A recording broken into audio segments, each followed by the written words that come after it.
Morning India.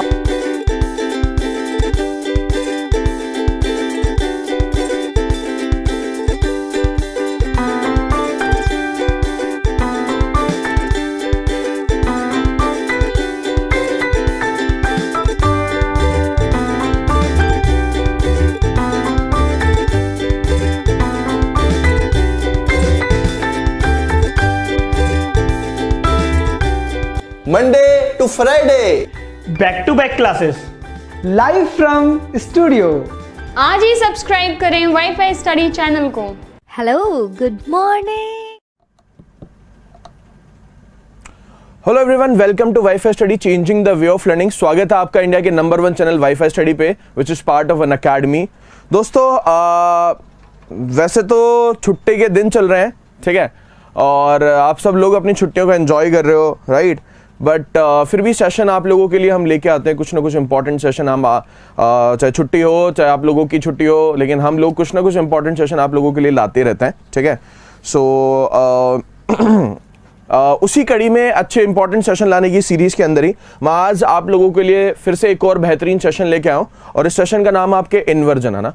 बच्चों, inversion जो है वो बहुत बच्चों की समस्या है ना। इन्वर्जन एक बहुत ही ग्रामर का एक बहुत ही ब्यूटीफुल कॉन्सेप्ट है, जिससे बच्चे बहुत परेशान रहते हैं ना। बार बार एग्जाम में इस पे बहुत सारे क्वेश्चन पूछे जाते हैं, और इसको लेके एक क्लैरिटी नहीं है बच्चों में, एक साफ और एकदम क्रिस्टल क्लियर पिक्चर जो है वो मौजूद नहीं है। किताबों में भी, जो मार्केट में किताबें, उन किताबों में भी मौजूद नहीं है, तो बहुत सारे बच्चे परेशान रहते हैं इस इन्वर्जन को लेकर ना। सो आज बच्चों हम जो डिस्कस करने वाले हैं वो इन्वर्जन डिस्कस करने वाले हैं, और इस सेशन को, इन्वर्जन के सेशन को आप ज्यादा से ज्यादा शेयर करें, ताकि ज्यादा से ज्यादा बच्चे जो है इस कॉन्सेप्ट को सीख पाए, क्योंकि बहुत सारे बच्चों की प्रॉब्लम होती है ये, ठीक है। सो डिस्कस करना शुरू करते हैं इन्वर्जन को, है ना।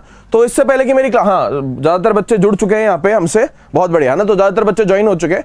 अब बच्चों, इन्वर्जन के ऊपर बात करने से पहले सबसे पहले हम समझ लेते हैं कि इन्वर्जन होता क्या है। सबसे पहले बात करते हैं इसकी डेफिनेशन के ऊपर, है ना। सो देखते हैं कि आपके इन्वर्जन होता क्या है ना। सो सबसे पहली बात इन्वर्जन की डेफिनेशन के ऊपर जाते हैं कि इन्वर्जन होता क्या है, ठीक है।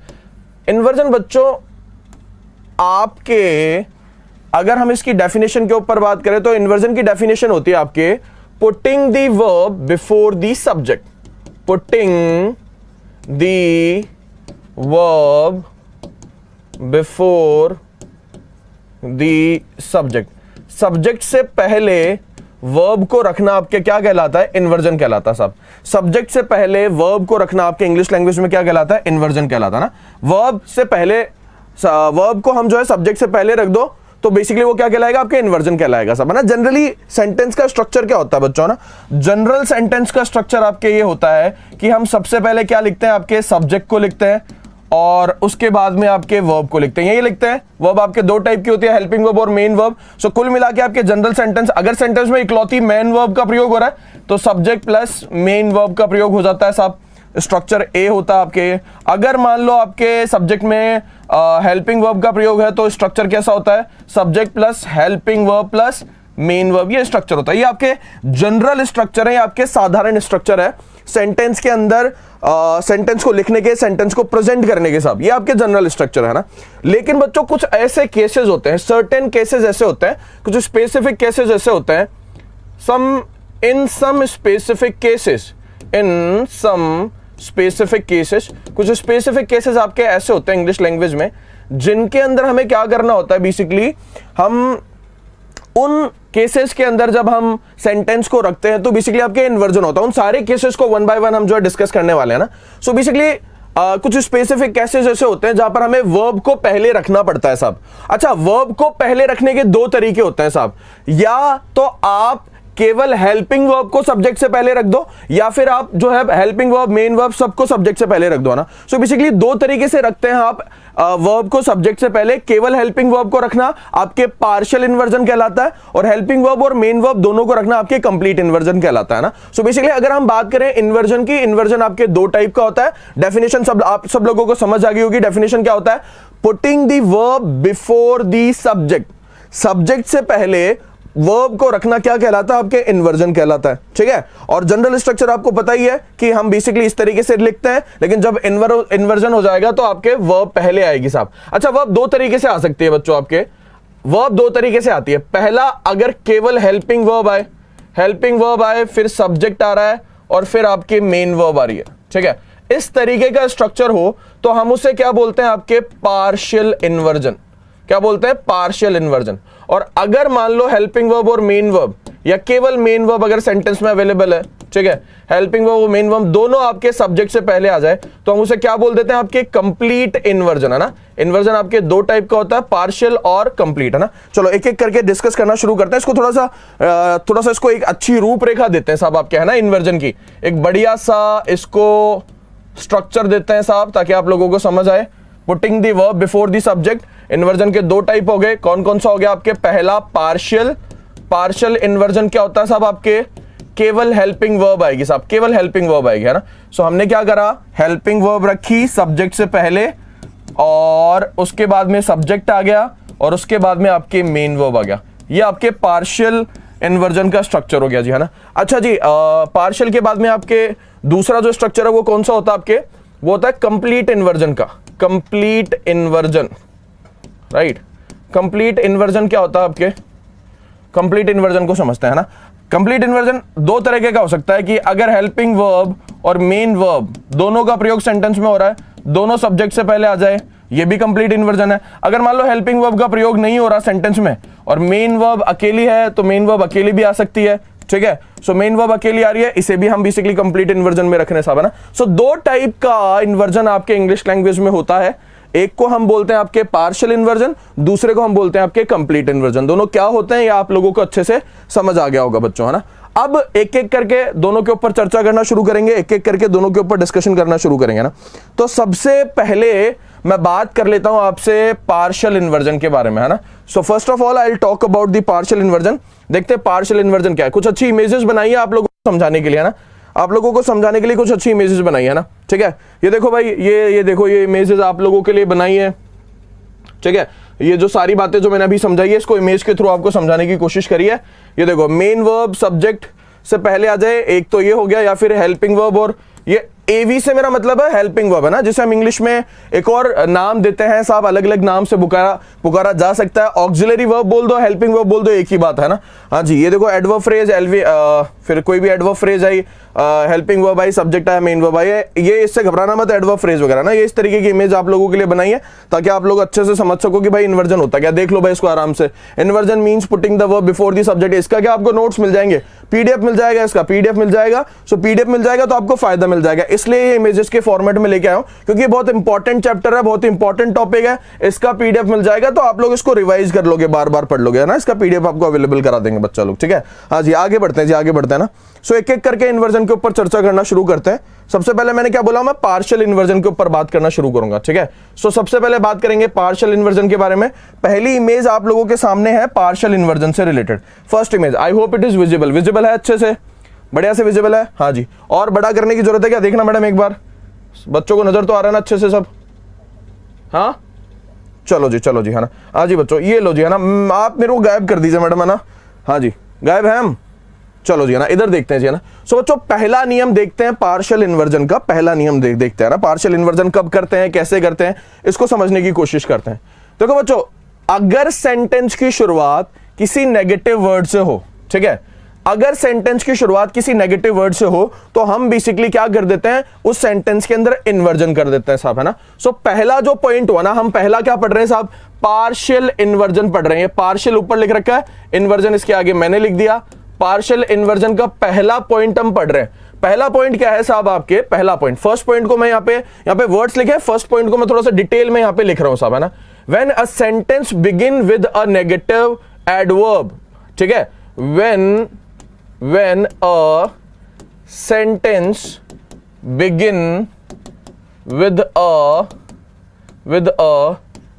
negative adverb, ठीक है, एक नेगेटिव एडवर्ब से अगर सेंटेंस की शुरुआत हो तो बेसिकली आपके क्या हो जाता है, इन्वर्जन हो जाता है साहब आपके, है ना। अब ये नेगेटिव वर्ड कौन कौन से हैं, ये देखो इनकी लिस्ट है साहब यहाँ पे। नेगेटिव वर्ड आपके सामने नो सूनर, ठीक है, नो सूनर से सेंटेंस की शुरुआत हो साहब आपके, ये ओनली है बच्चों, है ना, ये ओनली है, नॉट ओनली बट ऑल्सो।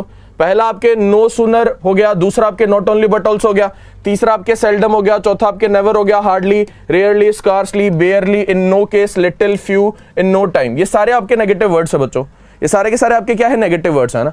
और इन नेगेटिव वर्ड से अगर सेंटेंस की शुरुआत हो रही है तो आपके इन्वर्जन हो जाता है। सबसे पहले करके मैं एक एक करके सबके ऊपर बात करूंगा, जितने भी आपके वर्ड्स हैं उन सारे के एग्जांपल हम लेंगे, जितने भी नेगेटिव वर्ड्स हैं इन सबके एग्जांपल लेंगे ना। सबसे पहले मैं बात करने वाला हूं आपके नो सूनर के बारे में, ठीक है। सो सबसे पहले हम किसके बारे में बात करने वाले, नो सूनर के बारे में, ठीक है। ध्यान रखेंगे बच्चों कि जब भी सेंटेंस की शुरुआत आपके किससे हो, नो सूनर से हो। जब भी सेंटेंस की शुरुआत किससे हो, नो सूनर से हो ना। यहां पे थोड़ा सा ये गड़बड़ हो गया, हाँ जी, ये थोड़ा सा टाइपिंग में गड़बड़ हो गया, कोई दिक्कत वाली बात नहीं है, टाइपिंग की गड़बड़ी से हमें क्या टेंशन है, मैं बैठा हूं ना तुम्हें समझाने के लिए। सबसे पहले बात करते हैं नो सूनर के बारे में। मान लो सेंटेंस की शुरुआत हुई आपके नो सूनर से, ठीक है। नो सूनर से सेंटेंस की शुरुआत हुई, नो सूनर आया, अब उससे इन्वर्जन होगा। दो तरीके से इन्वर्जन हो सकता है सब आपके, मतलब कहने का मतलब है आपको सेंटेंस में डिड नजर आए हेल्पिंग वर्ब, फिर सब्जेक्ट नजर आया, फिर वर्ब की फर्स्ट फॉर्म नजर आए, या फिर आपको हैड नजर आए, सब्जेक्ट नजर आए, या फिर वर्ब की थर्ड फॉर्म नजर आए, ठीक है। उसके बाद में देन नजर आता है और वर्ब की सेकंड फॉर्म नजर आती है साहब, है ना। नो सूनर का पढ़ रहे हैं साहब। पहला पॉइंट आराम से समझेंगे, तसल्ली से समझेंगे। एक बार मैडम मुझे दिखा देना, आप आराम से समझेंगे साहब, है ना। सो हम क्या पढ़ रहे हैं, इन्वर्जन पढ़ रहे हैं। इन्वर्जन में हमने सबसे पहला इन्वर्जन क्या पढ़ रहे हैं, पार्शियल इन्वर्जन। पार्शियल इन्वर्जन क्या होता है जी, पार्शियल इन्वर्जन तब होता है जब सेंटेंस के अंदर सेंटेंस में केवल हेल्पिंग वर्ब आए और सब्जेक्ट से पहले, उसे हम पार्शियल इन्वर्जन बोल देते हैं। इसका पहला नियम हमने क्या पढ़ा कि जब सेंटेंस की शुरुआत किसी नेगेटिव वर्ड से हो, किसी नेगेटिव एडवर्ब से हो, है ना। कौन कौन से नेगेटिव एडवर्ब्स हैं, ये सारे के सारे जो आप लोगों के सामने लिखे हुए हैं, ये सारे नेगेटिव वर्ड से अगर सेंटेंस की शुरुआत हो तो पार्शियल इन्वर्जन होता है। अब एक एक करके हम इनके ऊपर चर्चा करना शुरू करेंगे। तो सबसे पहले मैं बात कर रहा हूं आपके नो सूनर के बारे में, कि अगर मान लो नो सूनर से सेंटेंस का स्ट्रक्चर स्टार्ट हो तो उसमें दो तरीके के सेंटेंस के स्ट्रक्चर हो सकते हैं ना। या तो पास्ट इंडेफिनिट का हो, पास्ट इंडेफिनिट के लिए हम क्या करेंगे, did plus subject plus verb की फर्स्ट फॉर्म कर सकते हैं, या फिर पास्ट परफेक्ट का हो तो हम क्या करेंगे, had plus subject plus verb की थर्ड फॉर्म करेंगे। कहने का मतलब यह है बच्चों कि जब आप इन्वर्जन देखते हो सूनर के साथ में, नो सूनर के साथ में इन्वर्जन देखते हो तो नो सूनर अपने साथ में दो टेंस का स्ट्रक्चर लेता है। नो सूनर के बाद में या तो आपको पास्ट इंडेफिनिट टेंस नजर आता है सब आपके, ठीक है, या फिर आपके पास्ट परफेक्ट टेंस नजर आता है। ये दो नजर आते हैं ना। अगर मान लो पास्ट इंडेफिनिट टेंस नजर आ रहा है तो इन्वर्जन कैसा होगा आपके, did plus subject plus verb की फर्स्ट फॉर्म, इस तरीके से इन्वर्जन होगा सब आपके, है ना। या फिर ये पास्ट परफेक्ट ले लेता है नो सूनर अपने बाद में, तब इन्वर्जन किस तरीके से होता है, had plus subject plus verb की थर्ड फॉर्म, इस तरीके से इन्वर्जन ले लेगा सब आपकी, है ना। इस तरीके से तो नो सूनर के बाद वाला पार्ट आता है। उसके बाद में बच्चों आगे का जो पार्ट आता है ना, उसके अंदर हम किसका प्रयोग करते हैं, देन कंजंक्शन का प्रयोग करते हैं। ये देन आपके कंजंक्शन है, नो सूनर का जोड़ा देन के साथ में होता है। और उसके बाद जो आगे का जो पार्ट होता है सेंटेंस के अंदर, उसके अंदर हमें सब्जेक्ट प्लस वर्ब की सेकंड फॉर्म का प्रयोग करना होता है। ये स्ट्रक्चर होता है ना। सो यहाँ पे बेसिकली ये जो बताया गया ना आपको, did plus subject plus verb की फर्स्ट फॉर्म, या फिर आपको बताया जा रहा है सब्जेक्ट प्लस वर्ब की थर्ड फॉर्म, ये बेसिकली स्ट्रक्चर को दिखा रहा है कि स्ट्रक्चर आपके किस तरीके का होता है जब नो सूनर से हम इन्वर्जन करते हैं। जब नो सूनर से इन्वर्जन करेंगे, इन्वर्जन दो तरीके से हो सकता है, या तो पास्ट इंडेफिनिट का इन्वर्जन हो, did plus subject plus verb की फर्स्ट फॉर्म हो, या फिर आपके पास्ट परफेक्ट का इन्वर्जन हो, had plus subject plus verb की थर्ड फॉर्म हो। और दोनों ही केस में उसके बाद में आगे देन आता है और उसके बाद में सब्जेक्ट प्लस वर्ब की सेकंड फॉर्म होती है ना। एग्जांपल ले लेते हैं साहब आप लोगों के सामने। No sooner had the match started, no sooner had the match started when, sorry when गलत हो गया ना, then when के प्रयोग से एग्जाम में गलतियां देते हैं वो ना, ये भी ध्यान रखना है ना। no sooner had the match started then it began to rain, sentence आपका एकदम सही है, कोई दिक्कत वाली बात नहीं है। सेंटेंस के अंदर नो सूनर से सेंटेंस की शुरुआत हुई, हो गया, हेल्पिंग वर्ब पहले आई है, फिर सब्जेक्ट आया, फिर मेन वर्ब आई है, देन आया, उसके बाद में यहाँ पे पास्ट इंडेफिनिट का स्ट्रक्चर आ गया ना। यहाँ पे डिड का प्रयोग भी कर सकते हैं, डिड के साथ में भी सेंटेंस का स्ट्रक्चर आ सकता है ना। एग्जांपल और देखते हैं साहब इसके, और एग्जांपल को देखने की और समझने की कोशिश करते हैं बच्चा लोग, है ना। सो ये देखो एग्जांपल आप लोगों के सामने और नजर आ रहे हैं, ठीक है। नो सूनर, ये देखो सेंटेंस गलत कैसे होगा, no sooner I went to home then he phoned me, है ना। ये गलत हो गया सेंटेंस आपके। No sooner did I go, ये देखो इन्वर्जन नहीं था, सेंटेंस आपके गलत। इस ऊपर वाले सेंटेंस में मैम गायब कर दिया मेरे को, हाँ थैंक यू ना। So no sooner I went home then he phoned me, ये सेंटेंस गलत क्यों हो गया? क्योंकि नो सूनर से सेंटेंस की शुरुआत है और इन्वर्जन नहीं करा साहब इन्होंने, पास्ट इंडेफिनिट में सीधा लिख दिया बिना इन्वर्जन के। सही कैसे करेंगे? No sooner did I go to home then he phoned me, sentence आपका सही हो जाएगा। ठीक है, एक और हेड का एग्जांपल भी है साहब आपके, no sooner had she seen the dead body of her husband then she burst into tears, ये भी आपके एकदम सही हो गया साहब आपके। नो सूनर से सेंटेंस की शुरुआत ही इन्होंने इन्वर्जन कर दिया, सेंटेंस आपके परफेक्ट हो गया जी, है ना। अच्छा बच्चों, अब आगे एक और स्ट्रक्चर के बारे में बात करेंगे। ये स्ट्रक्चर जो है आपके हार्डली और स्कार्सली का, ये भी बहुत इंपॉर्टेंट है ना।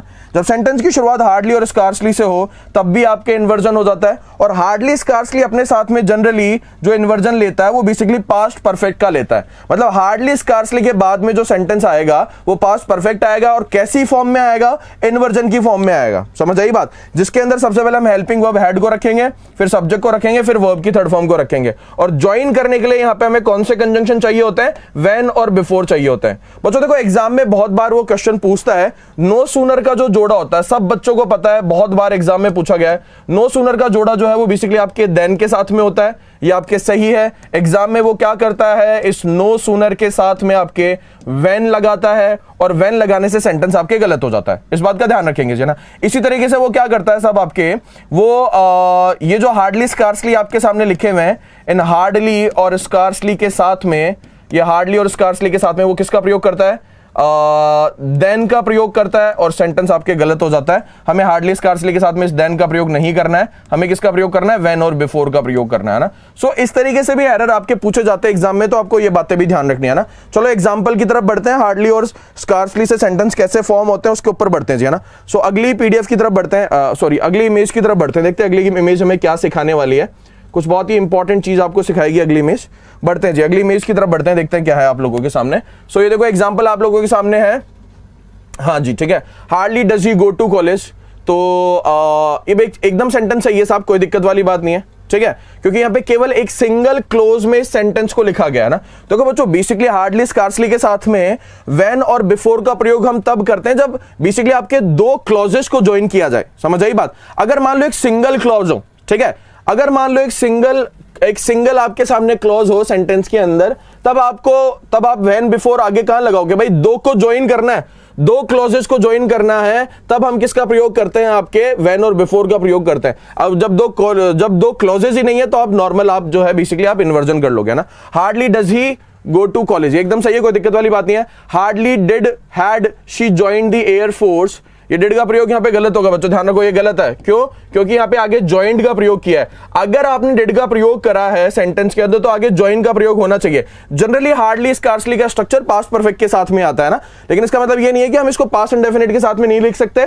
इसको पास्ट इंडेफिनिट के साथ में भी लिख सकते हैं, लेकिन जनरली आपके पास्ट परफेक्ट के साथ में नजर आता है। डिड का प्रयोग गलत होगा, क्यों गलत होगा? क्योंकि आगे जॉइंट है ना, सो हमें डिड नहीं करना है, हैड ही करना है। Hardly had she joined the air force before her father resigned himself from the job, he resigned himself from the job, from preposition आएगा यहाँ पे, थोड़ा सा मिसिंग है यहाँ पे, from the job, सेंटेंस आपका सही हो जाएगा, ठीक है। आगे बढ़ते हैं जी, hardly had he completed his project when before the principal left the room, ये सेंटेंस भी आपके एकदम परफेक्ट है साहब, है ना। यहाँ पे देखो बच्चों, बेसिकली दो क्लॉजेस को ज्वाइन कर रहे हैं, ये देखो hardly had he completed the project, ये आपके पहला क्लॉज हो गया, फर्स्ट क्लॉज हो गया, ठीक है।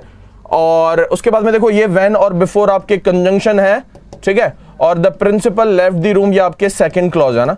सो दो क्लॉजेस को ज्वाइन कर रहे हैं तो व्हेन बिफोर का प्रयोग करते हैं, और कब करते हैं? जब सेंटेंस की शुरुआत आपके हार्डली और स्कार्सली से हो रही हो ना। So basically hardly had he completed his project, when before, when कर लो, बिफोर कर लो, the principal left the room. I hope आपको समझ आया होगा, यहां तक की बात समझ आई होगी बच्चों, है ना। अरे भाई एक सिंगल सेंटेंस भी हो सकता है, जैसे कि मैं सेंटेंस को ऐसे लिखूं आप लोगों के सामने, he hardly goes to school.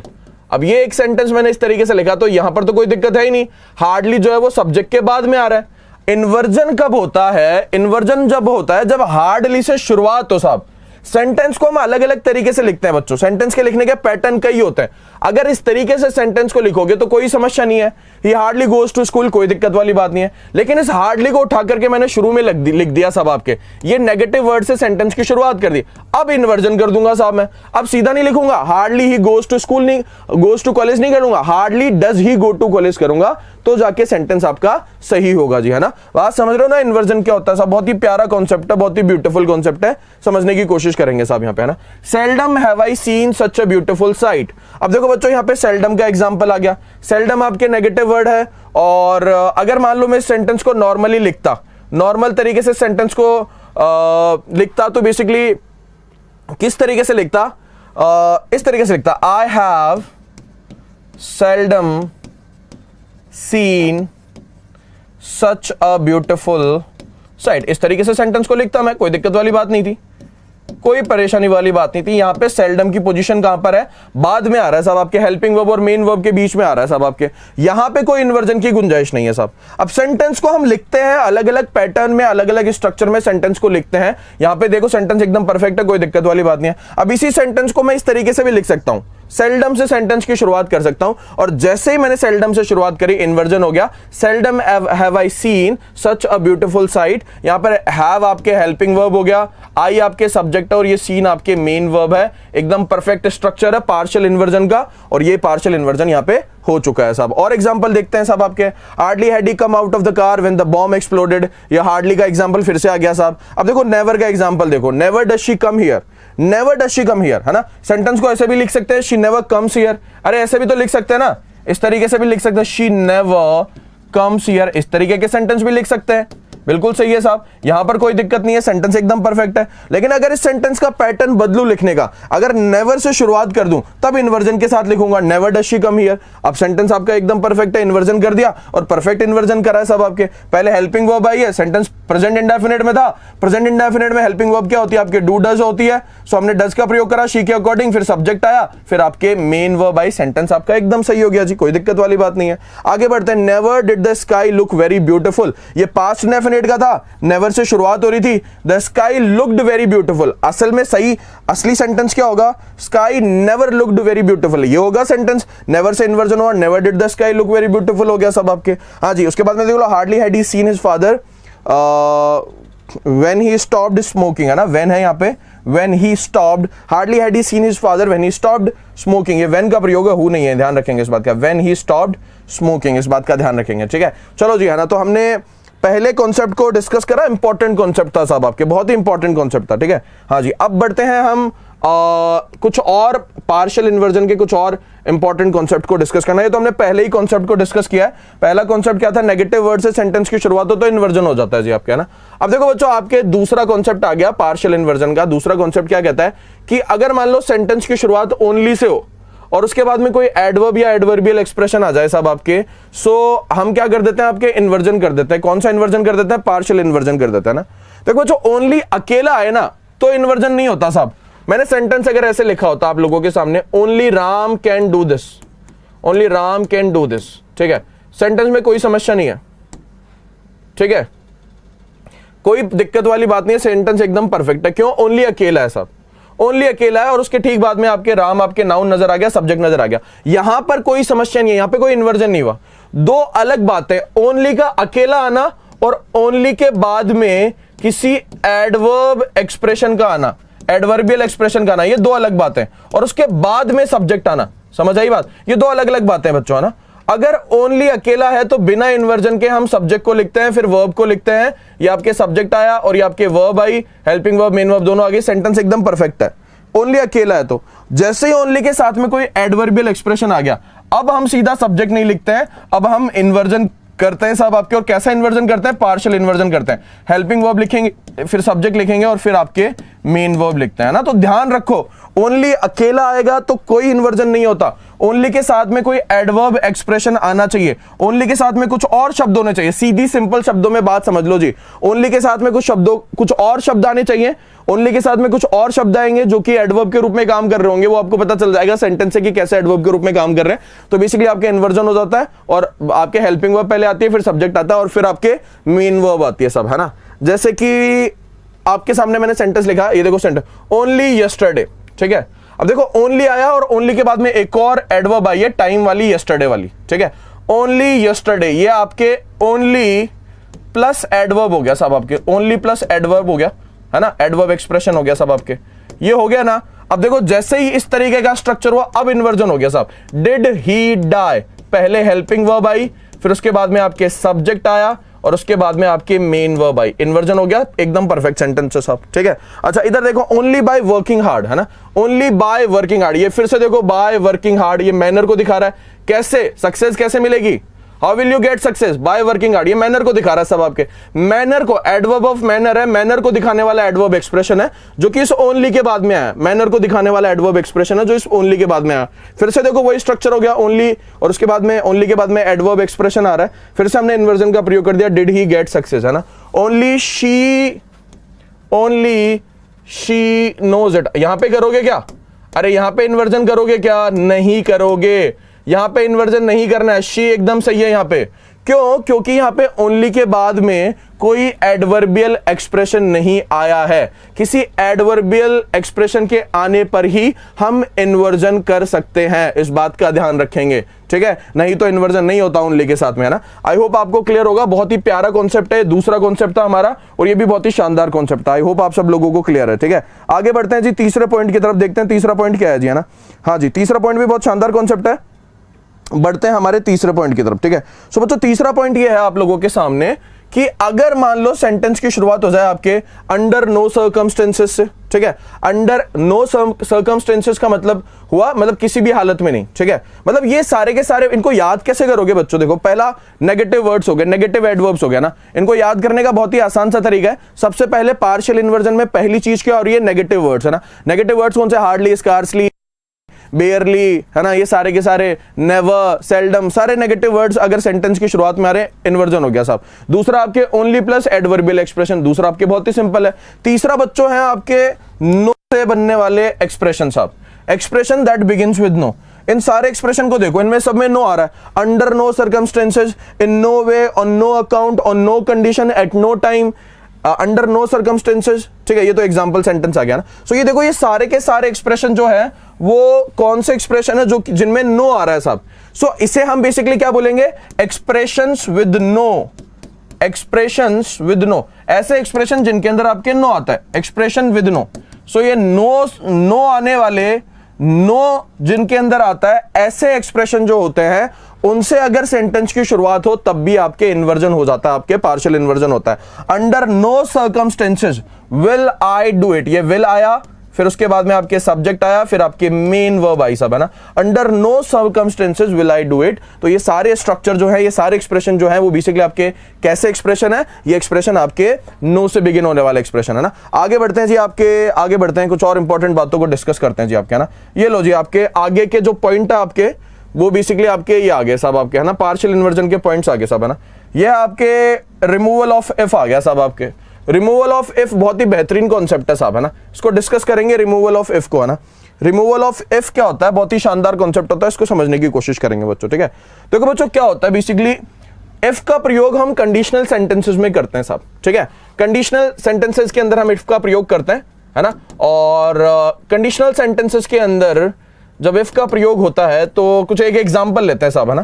तो कंडीशनल सेंटेंस के पैटर्न के अंदर बच्चों, कंडीशनल सेंटेंस के जो भी पैटर्न है आपके, दो तीन पैटर्न होते हैं इंपॉर्टेंट, कंडीशनल सेंटेंस के दो तीन इंपॉर्टेंट, बहुत इंपॉर्टेंट पैटर्न होते हैं। कंडीशनल सेंटेंस मैंने डिस्कस कर रखे हैं ऑलरेडी, एक बार और उसको डिस्कस कर लूंगा जिससे आप लोगों को आपको थोड़ी सी आसानी हो जाएगी साहब, है ना।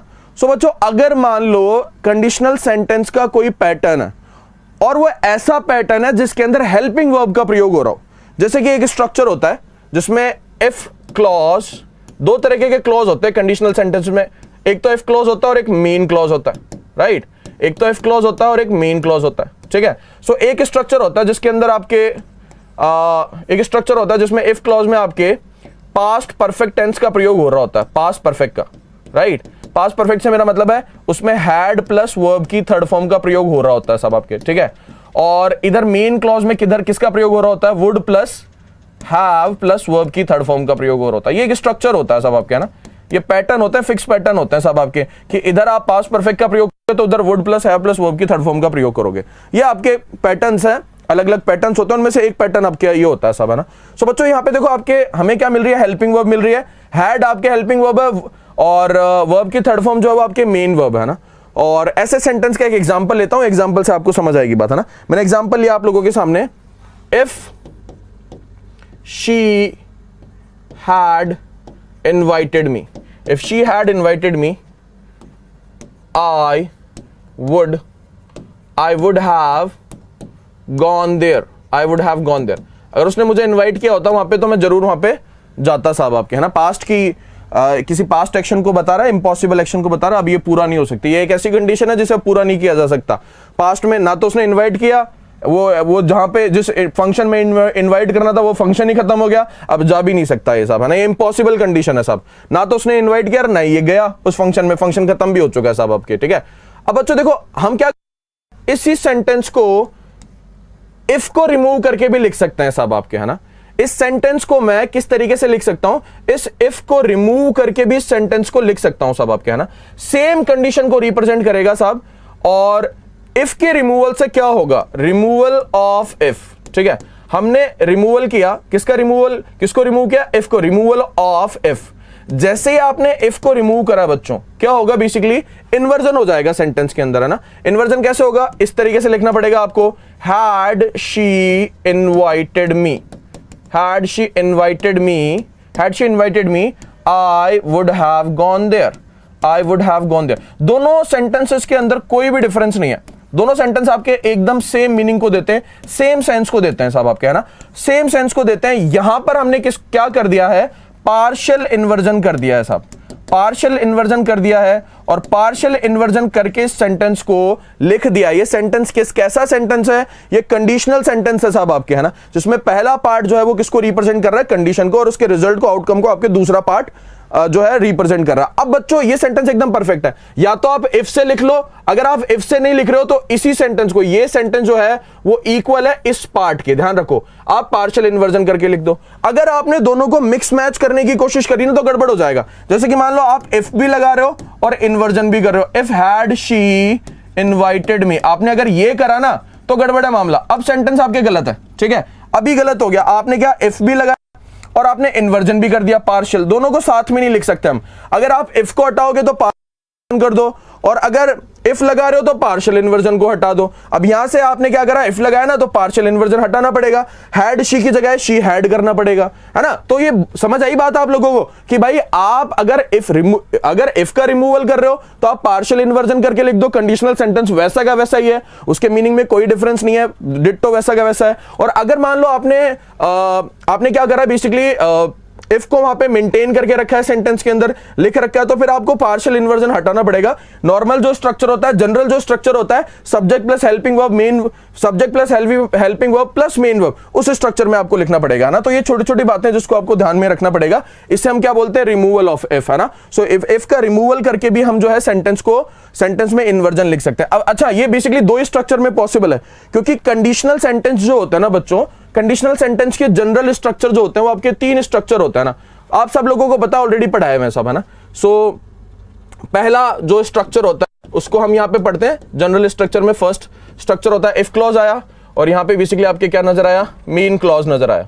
ये इफ क्लॉज है और आपके मेन क्लॉज है ना। सो पहला जनरल स्ट्रक्चर क्या होता है आपके, मान लो इफ क्लॉज में आपको प्रेजेंट इंडेफिनिट टेंस नजर आ रहा है, आपको प्रेजेंट इंडेफिनिट टेंस नजर आ रहा है, यानी कि आपको क्या नजर आएगा, सब्जेक्ट प्लस वर्ब की फर्स्ट फॉर्म, या फिर वर्ब की फर्स्ट फॉर्म में एस या ईएस लगा हुआ मिलेगा, है ना, ठीक है। ये आपके प्रेजेंट इंडेफिनिट टेंस का स्ट्रक्चर नजर आता है। मेन क्लॉज में हम किसका प्रयोग करते हैं, subject plus will shell plus verb की फर्स्ट फॉर्म का, ठीक है, विल शैल प्लस वर्ब की फर्स्ट फॉर्म, ये आपके पहला जोड़ा होता है, पेयर होता है, सबके पहला स्ट्रक्चर होता है ना।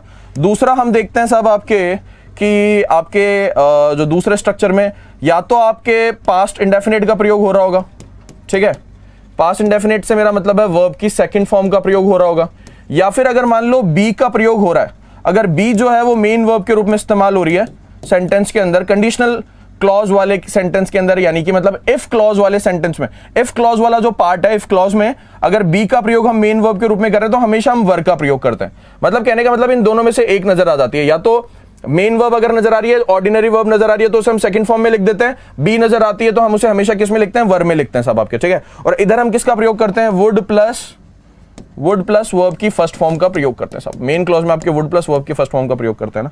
और तीसरा स्ट्रक्चर अभी मैंने आप लोगों को बताया, ये हैड प्लस वर्ब की थर्ड फॉर्म वाला, पास्ट परफेक्ट वाला, हैड प्लस वर्ब की थर्ड फॉर्म अगर आपको नजर आए तो हम देखते हैं इधर आपके क्या करना होता है, आपको would plus have plus verb की थर्ड फॉर्म का प्रयोग करना पड़ता है। ठीक है, ये अभी अभी मैंने आप लोगों को बताया बच्चों। रिमूवल ऑफ इफ को समझने की हम कोशिश कर रहे हैं यहाँ पे। अब बच्चों देखो, यहां पर हेल्पिंग वर्ब आई, तो यहां पर जो है इस सी वाले स्ट्रक्चर में रिमूवल ऑफ इफ पॉसिबल है। रिमूवल ऑफ इफ पॉसिबल है। रिमूवल ऑफ इफ हम कौन से सेंटेंस में पॉसिबल कर सकते हैं? उन्हीं सेंटेंस में पॉसिबल कर सकते हैं जिनमें पार्शियल इन्वर्जन की गुंजाइश है। अब एक बार बताओ, पार्शियल इन्वर्जन क्या होता है? हेल्पिंग वर्ब का सब्जेक्ट से पहले आना। अब यहां पे तीसरे स्ट्रक्चर में हेल्पिंग वर्ब और मेन वर्ब आ रही है, यहां पे पार्शियल इन्वर्जन हो सकता है। अच्छा, पहले जो प्रेजेंट इंडेफिनिट वाला है, क्या इसमें हेल्पिंग वर्ब नजर आ रही है क्या? प्रेजेंट इंडेफिनिट के स्ट्रक्चर में हम देखते हैं बेसिकली सब्जेक्ट आता है, वर्ब की फर्स्ट फॉर्म सीधी आ जाती है, कोई हेल्पिंग वर्ब है ही नहीं। सो कोई हेल्पिंग वर्ब है नहीं तो यहां पे रिमूवल ऑफ इफ हो ही नहीं सकता। सब आपके समझ आई बात? सेंटेंस, इसका एग्जांपल लो आप लोगों के सामने। मैंने सेंटेंस लिखा आप लोगों के सामने, if you work hard, if you work hard you will pass. अगर तुम मेहनत करोगे तो तुम एग्जाम पास कर लोगे। यहां पे रिमूवल ऑफ इफ हो सकता है क्या? अरे भाई, रिमूवल ऑफ इफ करोगे आप तो आपको क्या करना पड़ेगा? एक हेल्पिंग वर्ब को पहले लाना पड़ेगा सब्जेक्ट से पहले, क्योंकि इन्वर्जन आपका कैसा होगा? पार्शियल होगा। अब यहां पर हेल्पिंग वर्ब ही नहीं है तो इस वाले स्ट्रक्चर का रिमूवल ऑफ इफ पॉसिबल नहीं है। इस वाले स्ट्रक्चर का रिमूवल इफ पॉसिबल नहीं है। रिमूवल ऑफ इफ केवल और केवल दो स्ट्रक्चर का पॉसिबल है, एक इस बी वाले का और एक आपके हेड प्लस वर्ब की थर्ड फॉर्म वाले का ना। सो आप इस दो, केवल इन दो स्ट्रक्चर में, एक इसमें कर सकते हो रिमूवल ऑफ इफ और एक इसमें कर सकते हो, केवल इन दो में ही कर सकते हो सब आपके, है ना। ध्यान रखेंगे इस बात को, ये बहुत इंपॉर्टेंट बात है, इसका ध्यान रखेंगे, है ना। सो मान लो आपके सामने एक सेंटेंस मैंने लिखा, if I were a bird, if I were a bird I would fly in the sky, I would fly in the sky. क्या इस सेंटेंस में इफ का रिमूवल हो सकता है? क्या इस सेंटेंस में इफ का रिमूवल हो सकता है? बिल्कुल हो सकता है सर, 100% हो सकता है। क्यों? क्योंकि यहां पे वर्ब का प्रयोग हो रहा है। सो हम इसको रिमूव कर देंगे। Removal of if possible, removal of if का रिमूवल पॉसिबल है, एकदम पॉसिबल है। इस सेंटेंस को हम इस तरीके से लिख सकते हैं, वर आई a bird, were I a bird, अगर मैं एक पक्षी होता, I would fly in the sky, I would fly in the sky। यहां पे पॉसिबल है, ठीक है। अच्छा, अगर मान लो वर्ब की सेकंड फॉर्म का प्रयोग करा, भाई ऑलरेडी होनी चाहिए। जो कंडीशनल सेंटेंस है उसके इफ क्लॉज में ऑलरेडी हेल्पिंग वर्ब होनी चाहिए, मन से हेल्पिंग वर्ब नहीं लगा सकते। अगर हेल्पिंग वर्ब है तभी आपके इफ का रिमूवल हो सकता, नहीं तो नहीं हो सकता साहब, ठीक है। मैंने सेंटेंस लिखा, if she called me, if she called me I would go there, I would go there। ये देखो मैंने एक सेंटेंस लिखा, if she called me I would go there। अब देखो इस सेंटेंस में हम देखते हैं बच्चों, if she called me I would go there। ये सेंटेंस एक बार देखो, यहाँ पे सेंटेंस देखो, यहाँ पे बेसिकली आपके सब्जेक्ट आया या आपके वर्ब की सेकंड फॉर्म आई, है ना। लेकिन इस इफ क्लॉज वाले पार्ट में हमें कोई हेल्पिंग वर्ब नजर नहीं आ रही। आप अपने मन से नहीं कर सकते, आप इफ को हटा करके मन से डिड का प्रयोग नहीं कर सकते। इस तरीके से नहीं लिख सकते इसको, डिड शी कॉल मी, इस तरीके से नहीं लिख सकते ना। Did she call me, did she call me I would go there, इस तरीके से लिखोगे तो गलत हो जाएगा मामला। बात समझ रहे हो ना? इस तरीके से नहीं लिखेंगे आप, जो है अपने मन से नहीं लगाएंगे, सेंटेंस में नजर आनी चाहिए। यहां पर सेंटेंस में ऑलरेडी आपको इफ वाले पार्ट में कोई हेल्पिंग वर्ब नजर नहीं आ रही, तो इसका इन्वर्जन पॉसिबल नहीं है। मतलब कहने का मतलब है इफ को रिमूव करके, रिमूवल ऑफ इफ करके इस सेंटेंस को लिखा नहीं जा सकता है। Removal of if not possible, removal of if not possible here, है ना। यहां पे पॉसिबल नहीं है साहब, इस बात का ध्यान रखेंगे जी, है ना। ये बहुत ही प्यारा कॉन्सेप्ट था, बहुत ही शानदार कॉन्सेप्ट था ना, बहुत ही प्यारा कॉन्सेप्ट था ना। यहां पॉसिबल है ना, उस हैड प्लस वर्ब की थर्ड फॉर्म वाले में पॉसिबल है, लेकिन यहां पॉसिबल नहीं है ना। सो आई होप आपको समझ आया होगा, बहुत ही बेहतरीन कॉन्सेप्ट है, बहुत ही प्यारा कॉन्सेप्ट है ना। ध्यान रखेंगे इस बात का, ठीक है। सो बच्चों, आज का जो हमारा सेशन है उसको हम इतना ही लेंगे, है ना। आई होप आपने इस सेशन को एंजॉय किया होगा, ठीक है। बहुत मजा आया होगा आपको इस सेशन के अंदर। आई होप आपने जो भी आज सीखा है वो आपकी बहुत काम आने वाला, बहुत ज्यादा आपको एग्जाम में हेल्प करने वाला है, क्योंकि ये जो बातें मैंने सिखाई है ना बच्चों, आपको जनरली बुक्स में भी नहीं मिलती हैं। बहुत इंपॉर्टेंट और बहुत अच्छी बातें हैं। अभी काफी डिस्कशन बाकी है पार्शियल इन्वर्जन का। पार्शियल इन्वर्जन के ऊपर हम बहुत सारी बातें और करेंगे, लेकिन वो सारी बातें जो है हम कंटिन्यू करेंगे हमारे नेक्स्ट लेक्चर में। टिल देन आप जो है अपना प्यार से बनाए रखें, इस वीडियो को ज्यादा से ज्यादा शेयर करें और चैनल को सब्सक्राइब करना ना भूलें, ठीक है। अच्छा, आपको पता ही है हमारे प्लस रेफरल के बारे में कि अगर आप अनअकैडमी में वाईफाई स्टडी के प्लस कोर्सेज को खरीदते हैं, लेते हैं, तो वहां पर आपको डिस्काउंट मिलता है। अगर आप वाईफाई स्टडी आप किसी भी जैसे कि मान लो आप एसएससी का आप जो है वहां पे प्लस कोर्सेज देखना चाहते हो, तो किसी भी टीचर का आप वहां पे देख सकते हैं, स्पेशली वाईफाई स्टडी वालों के भी देख सकते हैं। और आप अगर वहां पे वाईफाई स्टडी का रेफरल यूज करते हो तो वहां पे आपको 10% डिस्काउंट मिलता है ना। तो बच्चों आप जो है इस वीडियो को ज्यादा से ज्यादा शेयर करें। मिलता हूं आपसे नेक्स्ट लेक्चर में। Till then take care, all the very best, bye bye.